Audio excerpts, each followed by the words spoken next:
तो पाण सां गॾु घणनि माण्हुनि खे मिलाए छॾियो आहे। सॼे ॻोठ खे रहिस जे ख़िलाफ़ करे छॾियो आहे।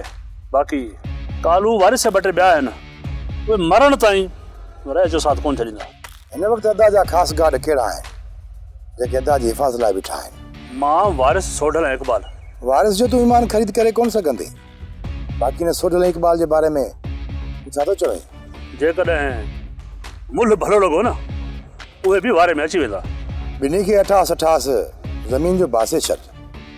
मां कमाल खान वाइदो थो कयां, जॾहिं मां अदा खे मारे ऐं पंहिंजे ॻोठ जी पग पंहिंजे सिर ते ॿधी त सभिनी पंहिंजे वफ़ादारनि खे अठास अठास ज़मीन जो ॾींदुसि। इहो त सही आहे कमाल खान, पर मूंखे छा मिलंदो? हैबत तोखे पंहिंजी वफ़ादारी जो इनाम छा घुरिजे? मां त इहो चाहियां थो, जेको इहो बाग़ वारो नंबर आहे न, जिते मुंहिंजो घर आहे, इहो मुंहिंजे हवाले कयो वञे। इहो तुंहिंजो थियो हैबत, ॿी का ॻाल्हि कर। कमाल खान जेकर एतिरी ज़मीन विराईंदा रहंदो त पोइ तव्हां वटि छा बचंदो? गोर 3 वाटर ज़मीन जा आहिनि, हिननि खे मां 2 आना ई कोन थो ॾियां। हा गोहर, हाणे खुद मिल्कियत आहे कि ॿई मथां कमाल खान जा थी वञनि, पोइ तूं छा थो सम्झी इहा मिल्कियत खुटण जी आहे? हा इहा त ख़बर आहे मूंखे।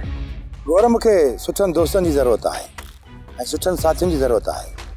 मिल्कियत मूं वटि अलाह जो गंज आहे। इहो न सोच त तोखे तुंहिंजो हिसो कोन मिलंदो, मां तुंहिंजो हिसो बि कढी रखियो आहे। कमाल खान, इहो ॿुधायो त असांखे छा करणो पवंदो?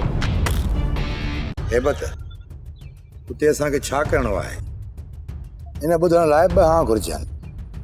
किथे ईअं न थिए जो हींअर ई ॿुधण सां तुंहिंजा हथ लकण शुरू थियनि। तुंहिंजी दुआ खपे कमाल खान। जॾहिं तूं असां सां गॾु आहीं त पोइ ख़ौफ़ छाजो? ॻाल्हि कर, असां लाइ छा सोचियो अथई? हैबत, सुभाणे न ॿिए ॾींहुं अदे सां फ़ैसिलो आहे ऐं हुन फ़ैसिले दौरान असां अदा खे मारण जो प्रोग्राम ठाहे छॾियो आहे। छा तव्हां रईस गफ़ार ख़ान खे उनजी उताक ते मारींदो? उनजी अंजाम जी ख़बर अथव? उते केरु आहे जेको असांजे ख़िलाफ़ वेंदो? कालू या वारिस? ऐं सोढल ऐं इक़बाल खे त तो पाण सां मिलाए छॾियो आहे। मतां इहे ॻोठ वारा मुखालफ़त लही अचनि।